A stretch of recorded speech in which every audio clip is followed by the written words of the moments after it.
Hay un silencio pesado sobre la Iglesia de nuestro tiempo. No es el silencio de la reverencia ante Dios, sino el silencio cómplice ante la corrupción del Evangelio. Mientras se levantan templos con brillo y tecnología, mientras los líderes hablan en nombre de Jesús ante multitudes, se está encubriendo una traición. La cruz de Cristo ha sido retirada del centro y sustituida por el mercado. Lo que debería ser un lugar de arrepentimiento se ha convertido en un escenario de exhibición. Lo que debería ser un altar de sacrificio se ha convertido en un escaparate de poder.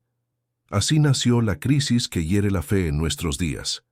La historia reciente de los Estados Unidos, país de grandes avivamientos y misioneros, muestra que ningún pueblo es inmune a la tentación de la codicia. Desde púlpitos televisivos hasta mega iglesias lujosas, el mensaje de Cristo ha sido distorsionado en promesas de riqueza, salud y éxito inmediato. Ya no se predica que hay que tomar la cruz, sino que hay que tomar una tarjeta de crédito. Ya no se llama al discipulado, sino a la inversión. El Evangelio ha sido domesticado, ajustado a los deseos del consumidor religioso, vendido en paquetes de prosperidad. Edir Macedo en Brasil no está solo.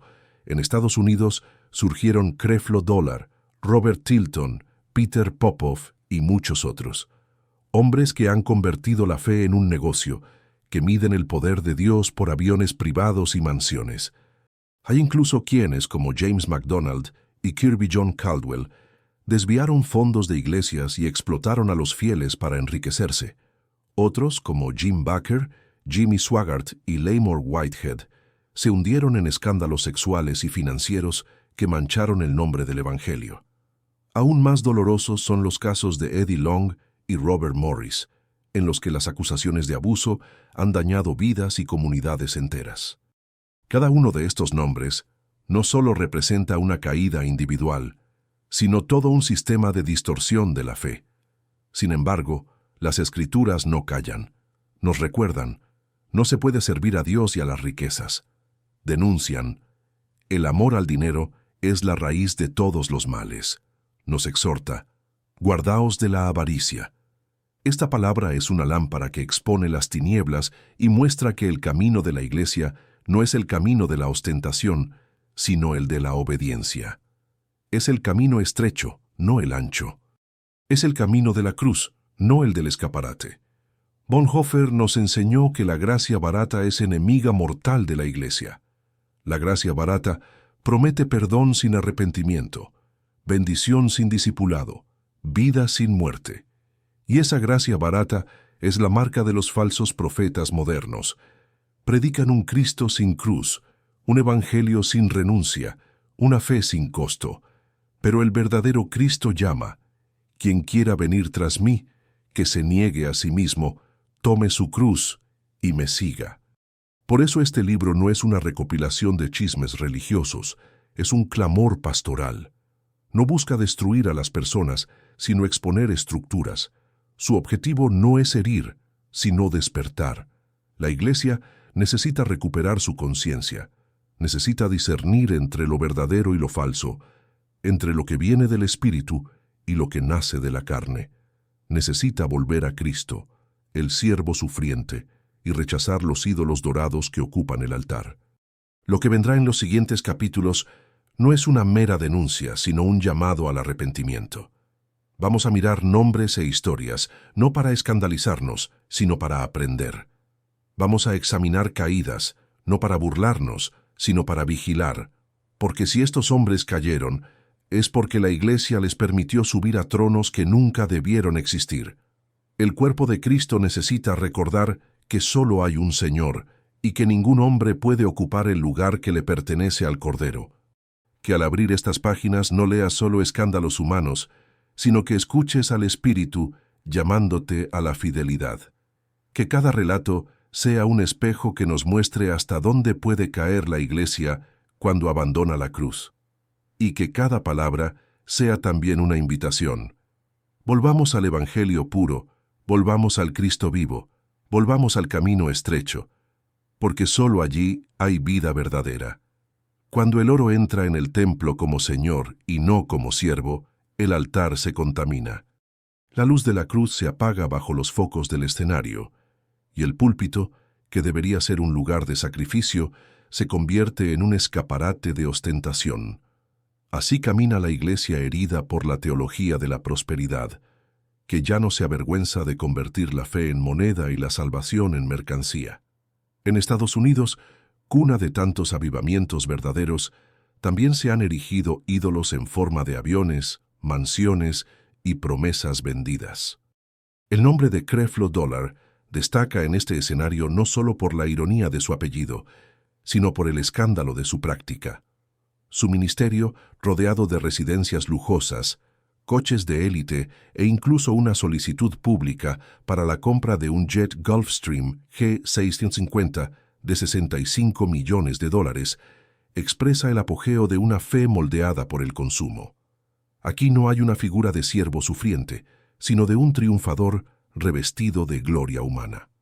No niega la riqueza, sino que la proclama como un derecho del creyente. Pero la Escritura pregunta, ¿de qué le sirve al hombre ganar el mundo entero y perder su alma?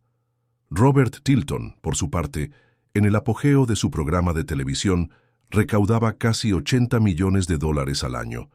Prometía beneficios económicos a quienes hicieran votos generosos. Los milagros estaban vinculados a transferencias bancarias.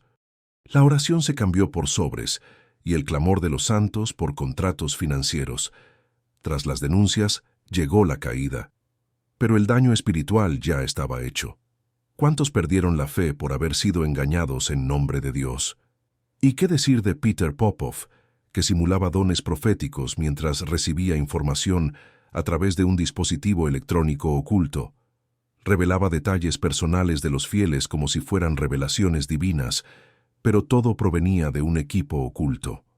Después de ser desenmascarado, cayó en descrédito, pero años más tarde regresó, vendiendo agua milagrosa y promesas de restauración financiera. No hay límite para el engaño cuando el corazón del hombre está cautivo por la codicia. Estos hombres no son excepciones aisladas, sino frutos de un sistema que cambió la cruz por el trono, que construyó catedrales con el dinero de los pobres, prometiendo lo que ni siquiera Cristo prometió: éxito, comodidad, invulnerabilidad. Bonhoeffer diría que esta es la gracia barata en su forma más grotesca. No cuesta nada, pero lo cobra todo. Hace promesas sin conversión, ofrece bendiciones sin discipulado, proclama la victoria sin arrepentimiento. Mientras tanto, el pueblo sufre. Son mujeres mayores que venden sus joyas para plantar semillas de fe. Son hombres desempleados que envían sus últimos centavos creyendo que la cosecha será inmediata. Son jóvenes que cambian la obediencia silenciosa por eslóganes de autoayuda. El Evangelio se convierte en un billete premiado y el diezmo en una inversión financiera. El altar se ha transformado en un mostrador y el cordero en un producto. La palabra, sin embargo, permanece. El apóstol escribe: el amor al dinero es la raíz de todos los males, y no es el dinero en sí lo que contamina, sino el trono que ocupa en el corazón. Donde Cristo no es suficiente, el oro intenta llenar el vacío, pero el oro no salva, corrompe, endurece y engaña. Solo la cruz cura al hombre de su avaricia. Solo ella es capaz de exponer la mentira de la teología de la abundancia. En este escenario de confusión, la verdadera iglesia debe levantarse, no para competir en brillo, sino para brillar con la luz que viene de lo alto. No para exhibir bienes, sino para llevar heridas. No para prometer milagros de mercado, sino para dar testimonio del milagro de la redención. Que los fieles despierten del sueño del consumo religioso y vuelvan a la simplicidad de Cristo. Y cuando el altar sea purificado, cuando el oro sea retirado de su trono y arrojado a los pies de aquel que es digno, entonces la iglesia volverá a ser sal y luz. Entonces el Evangelio volverá a ser escándalo y poder, y los pobres volverán a oír que el reino de Dios es suyo, no porque puedan comprarlo, sino porque Dios ha decidido entregárselo. Hay algo profundamente perverso cuando aquel que ha sido llamado a proteger se convierte en depredador. El pastor, que debería dar la vida por las ovejas, pasa a utilizarlas como fuente de lucro, como masa de manipulación, como escalera para su propio confort. Así el rebaño, en lugar de encontrar refugio, encuentra explotación. En Estados Unidos, la historia de ciertos líderes religiosos revela este trágico desvío. El nombre de James MacDonald, antaño respetado por su firme predicación, hoy es recordado por las acusaciones de mala gestión y abuso financiero dentro de la Harvest Bible Chapel. El dinero donado por los fieles se utilizó para comprar regalos extravagantes: una motocicleta Harley Davidson, un coche clásico Volkswagen, viajes costosos. La iglesia, que debería ser un lugar de oración, se convirtió en un lugar de comercio, y el tesoro de la comunidad se transformó en un fondo personal. No solo se perdió dinero, sino también la confianza espiritual de miles de personas. De manera similar, Kirby John Caldwell, pastor de una mega iglesia en Houston, fue condenado por fraude millonario en un esquema de títulos falsos. Vendió papeles sin valor a personas mayores, fieles que creían en su palabra y en su liderazgo. Muchos perdieron todos sus ahorros, fruto de años de trabajo, confiando en alguien que se presentaba como siervo de Cristo. Pero la palabra nos advierte: guardaos de la avaricia, porque la vida del hombre no consiste en la abundancia de los bienes que posee. Aún más impactante es la historia de Barry Minkow, que comenzó como empresario fraudulento y luego, ya como pastor, repitió los mismos delitos. Al frente de una iglesia desvió donaciones, utilizó tarjetas de crédito en beneficio propio y engañó a su propia congregación. ¿Qué evangelio es este, en el que la mentira permanece incluso después de la conversión proclamada? El Señor nos muestra que no basta con cambiar de púlpito, hay que cambiar de corazón. ¿Y cómo no mencionar a Doug Gallagher, el locutor cristiano que operó una estafa Ponzi en nombre de la fe, engañando principalmente a personas mayores con promesas de seguridad financiera? En nombre de la confianza espiritual, saqueó los ahorros de toda una vida. Encarcelado y condenado, se convirtió en símbolo de una tragedia. La fe que debía proteger se convirtió en cebo para el fraude. Estas historias no son excepciones aisladas, sino síntomas de una enfermedad más profunda: el uso de la fe como medio para el enriquecimiento personal. Y cuando los líderes hacen esto, no solo destruyen carteras, sino también el alma de un pueblo. La oveja herida no solo desconfía del hombre que la engañó, sino del Dios que él decía representar. El pecado, entonces, ya no es solo contra el prójimo, sino contra el nombre que fue invocado en vano. Bonhoeffer recordaba que la gracia es costosa y que seguir a Cristo es un camino de entrega, no de acumulación. El verdadero pastor no mide su vida por los bienes, sino por lo que está dispuesto a perder por amor a su rebaño. El liderazgo no es una licencia para disfrutar, sino para servir. Cuando la iglesia pierde esto de vista, se convierte en una empresa espiritual, donde las ovejas son clientes y los diezmos son capital. El llamado hoy es duro, pero necesario. La comunidad cristiana necesita levantar profetas que denuncien, incluso en medio del silencio cómplice. Necesita negarse a ser cómplice de estructuras que enriquecen a los líderes mientras empobrecen a los fieles. Necesita exigir transparencia, humildad y fidelidad a la palabra. Porque donde gobierna la codicia, allí no habita el espíritu. Pero hay esperanza. Cristo sigue siendo el buen pastor. Él no abandona su rebaño. Él cura a los que han sido engañados, consuela a los que han perdido, restaura a los que han sido heridos. Él mismo es la prueba de que el verdadero liderazgo no exige sacrificios ajenos, sino que se entrega en sacrificio. Él no engaña con promesas vanas, sino que cumple todo lo que promete. Y la iglesia, cuando vuelva sus ojos hacia Él, volverá a ser un rebaño protegido y no explotado, y sus líderes, cuando vuelvan a aprender el lenguaje de la cruz, dejarán de usar a las ovejas para alimentarse y volverán a alimentarlas con la palabra viva. El profeta fue llamado para ser la voz del desierto, la trompeta que anuncia el arrepentimiento, el mensajero que no se doblega ante los poderosos. Pero cuando el profeta se vende, su voz ya no resuena con la verdad, solo repite el sonido del mercado. El púlpito, antes lugar de confrontación, se convierte en un estudio de marketing. La palabra, que debería cortar como una espada, se transforma en un eslogan de prosperidad.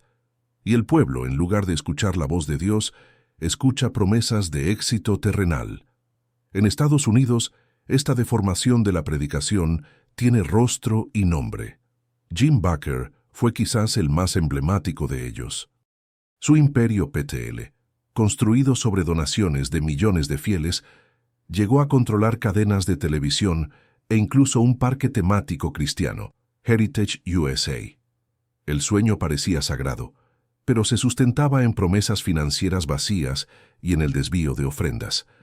El escándalo sexual y la revelación de corrupción financiera expusieron un sistema que convertía la fe en espectáculo. Bakker fue condenado por fraude y conspiración, y su nombre se convirtió en sinónimo de caída moral y vergüenza pública. Lo que comenzó como un ministerio terminó como una empresa en quiebra, y muchos fieles perdieron no solo dinero, sino también la confianza en el evangelio que él proclamaba. No muy lejos está la trayectoria de Jimmy Swaggart, cuya voz y música conmovieron a multitudes, pero que sucumbió a los escándalos sexuales que salieron a la luz con fotos e investigaciones.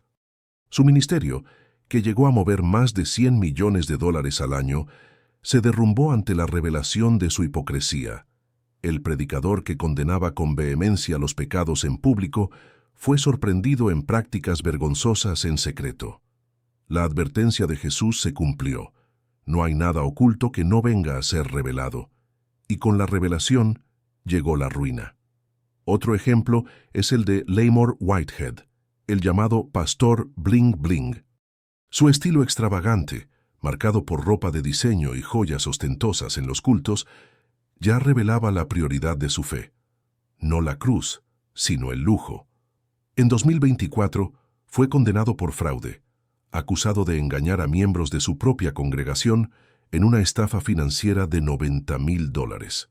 El pastor, que debía ser ejemplo de sobriedad, se convirtió en símbolo de la codicia que se viste de piedad. La promesa de bendiciones a cambio de inversiones resultó ser un fraude descarado, y lo que quedó fue vergüenza y prisión. El caso de Don Stewart sigue la misma línea, con cartas de apelo emocional, pidiendo semillas de fe a cambio de milagros, promesas de prosperidad vinculadas a ofrendas. Su mansión millonaria y el uso de los recursos de la iglesia en beneficio de su familia despertaron constantes sospechas. No hace falta mucho discernimiento para darse cuenta de que el Cristo de los Evangelios no habita en cartas comerciales ni en casas de lujo sostenidas por la pobreza de los fieles. ¿Y qué decir de Robert Morris y la Gateway Church, acusados en una demanda colectiva de fraude en el uso de los diezmos, prometiendo destinar el 15% a misiones pero desviando una parte significativa?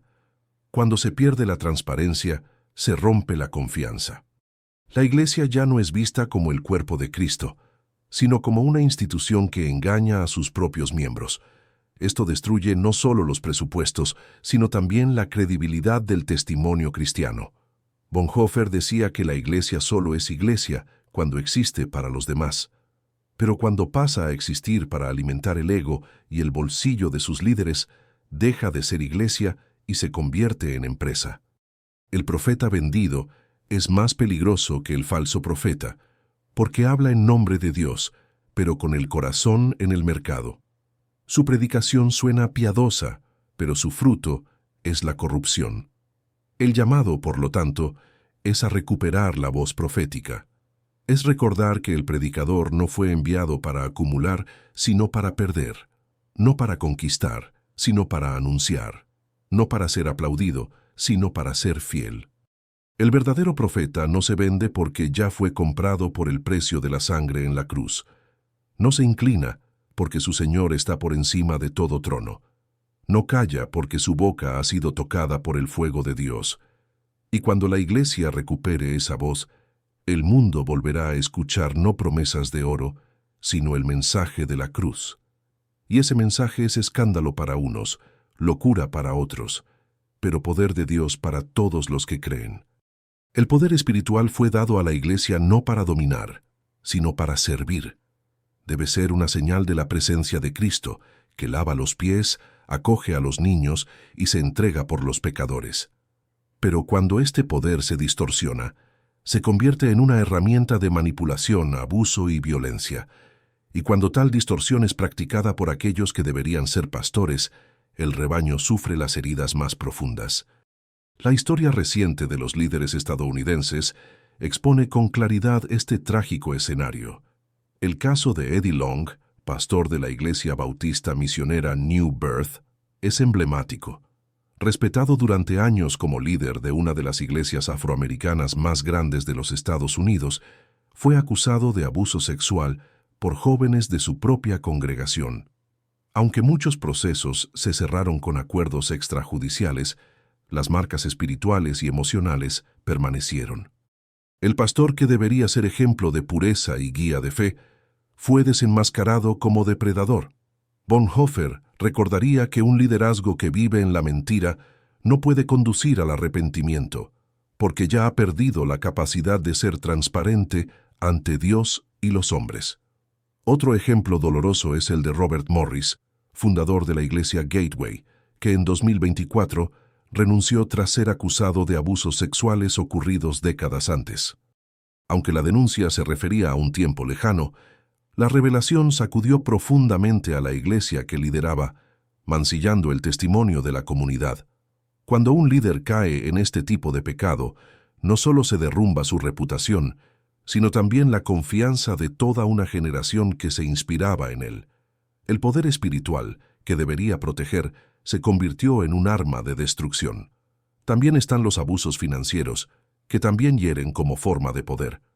Doug Gallagher, que utilizaba su influencia como locutor cristiano, explotaba principalmente a personas mayores con promesas de inversiones seguras. Su fraude en forma de esquema Ponzi robó no solo recursos, sino también la tranquilidad y la dignidad de personas que confiaron en su discurso religioso. ¿Qué podría ser más cruel que engañar a quienes ya no tenían fuerzas para empezar de nuevo? Esto no es solo un delito contra la ley de los hombres, sino un grave pecado contra el Dios de la verdad. Estos líderes exponen una herida que no se puede ignorar. Cuando la autoridad espiritual se alía con la manipulación, se crea un ciclo de silencio y miedo. Muchos no denuncian porque no quieren dañar a la iglesia. Muchos permanecen callados por vergüenza o porque creen que están tocando al ungido de Dios. Y así, el abuso permanece oculto, creciendo en las sombras de una falsa espiritualidad. Pero la palabra nos enseña que todo lo que está oculto será revelado. Y cuando la verdad sale a la luz, purifica, aunque duela. Bonhoeffer, al enfrentarse al nazismo, sabía bien lo que significaba denunciar el uso corrupto de la autoridad. Decía que la Iglesia debe alzar la voz no solo por las víctimas, sino también contra los verdugos. Una Iglesia que calla ante el abuso ya no es la Iglesia de Cristo, porque Cristo siempre está con los vulnerables, nunca con los explotadores, siempre del lado de las víctimas, nunca de los opresores. Es urgente que los líderes espirituales vuelvan a comprender el peso de su vocación. El llamado pastoral no es para dominar, sino para servir. No es para ser servido, sino para dar la vida. Y cualquier poder que se desvíe de este camino debe ser rechazado. La iglesia debe ser un lugar de curación, no de heridas, un lugar de refugio, no de miedo, un lugar de luz, no de sombras. Que el rebaño vuelva a reconocer la voz del buen pastor. Porque él nunca usa su autoridad para abusar, sino para proteger. Nunca manipula, sino que guía. Nunca explota, sino que se entrega. Que su iglesia, en todas las naciones, vuelva a reflejar este liderazgo puro. Que toda estructura de abuso sea quebrantada, toda mentira revelada, toda máscara quitada. Porque sólo así, la fe podrá volver a ser un testimonio vivo ante el mundo. Cuando la palabra eterna se utiliza como herramienta de negociación, el mensaje se deforma. El Evangelio, que debería anunciar la vida del crucificado y resucitado, se convierte en un manual de prosperidad, un contrato de intercambio, una moneda en el mercado religioso. Y así, Miles de personas son engañadas, creyendo que pueden comprar lo que solo se puede recibir gratuitamente: la salvación. Esta es la tragedia de los falsos profetas modernos, que predican a Cristo con los labios, pero sirven al dios Mamón en sus prácticas. Peter Popoff es uno de los nombres más conocidos en este camino. Fue desenmascarado por utilizar aparatos electrónicos para simular revelaciones espirituales y engañar a las multitudes. Más tarde, volvió a la escena vendiendo frascos de agua milagrosa, con promesas de curación y prosperidad. Su caída y regreso muestran cómo el mercado de la fe sigue siendo fértil para los charlatanes, incluso después de que la verdad haya salido a la luz. La avaricia no se ve afectada por los escándalos, simplemente se reinventa. Don Stewart, con sus emotivas cartas que prometían milagros a cambio de ofrendas, también ejemplifica la fe mercantilizada. En nombre de Dios, pedía semillas financieras mientras disfrutaba de casas millonarias y beneficios personales. La manipulación de personas frágiles, enfermas y desesperadas se convirtió en una fuente de ingresos, mientras que la cruz se transformaba en un escaparate. Este tipo de práctica convierte el templo en un mercado y la oración en un contrato. Lamor Whitehead, apodado el pastor Bling Bling, llegó a exhibir su ostentación con ropa de marca y joyas en el púlpito. Luego fue condenado por fraude, acusado de estafar a una feligresa $90,000 con la falsa promesa de un rendimiento financiero. La fe, en este caso, se utilizó como fachada para engañar, y la comunidad como campo de explotación. No es solo un escándalo, es una profanación del nombre de Dios. Jim Bakker, con el colapso de su imperio PTL y la condena por fraude, demostró cómo las promesas financieras y las manipulaciones pueden levantar palacios temporales, pero nunca permanecen en pie. El pecado no sostiene los ministerios, la mentira no preserva la obra de Dios. Y, sin embargo, muchos siguen repitiendo el mismo ciclo, engañando en nombre de la fe. Todo esto revela una misma raíz: la codicia. El amor al dinero, que las Escrituras llaman la raíz de todos los males, ha corrompido los púlpitos y ha convertido a los líderes en vendedores de ilusiones. Pero la verdad del Evangelio permanece. Cristo no fue predicado en un escaparate dorado, sino en una cruz de vergüenza. No prometió mansiones en la tierra, sino el reino eterno. No exigió cifras, sino que entregó su propia sangre. Ese es el patrón que expone la mentira de todos los demás. La iglesia que calla ante estos escándalos traiciona su vocación profética. Debe alzar su voz y declarar que no existe la fe vendida, que no existe la salvación a cambio de ofrendas, que no existe el poder en el mercado. Solo la cruz es el poder de Dios para salvar. Solo el Espíritu convence. Solo la palabra edifica. Todo lo demás es engaño. Por eso es hora de decidir. O seguimos la suave voz del buen pastor, o nos dejamos seducir por los gritos de quienes venden bendiciones. O caminamos en la sencillez del Evangelio, o seguimos atrapados en el escaparate de las ilusiones. Bonhoeffer diría que este es el momento de la resistencia, cuando la Iglesia debe diferenciarse del mundo y vivir como comunidad de la cruz. ¿Y tú qué lees? ¿Estás dispuesto a hacer esa resistencia? ¿Estás listo para rechazar los altares falsos y volver a la pureza de la palabra? Entonces, alza tu voz y da testimonio con tu vida. Porque el reino no necesita palacios, necesita corazones entregados. Si esta palabra te ha llegado, dale a me gusta a este vídeo y suscríbete al canal. Si lo deseas, contribuye con una donación de cualquier importe. Por supuesto, solo si esta palabra ha tocado tu corazón o ha mejorado tu forma de ser como discípulo de Dios. Y escribe en los comentarios una declaración de compromiso: cruz y verdad. Que estas palabras no sean solo letras, sino una señal de la decisión de caminar en la autenticidad del Evangelio.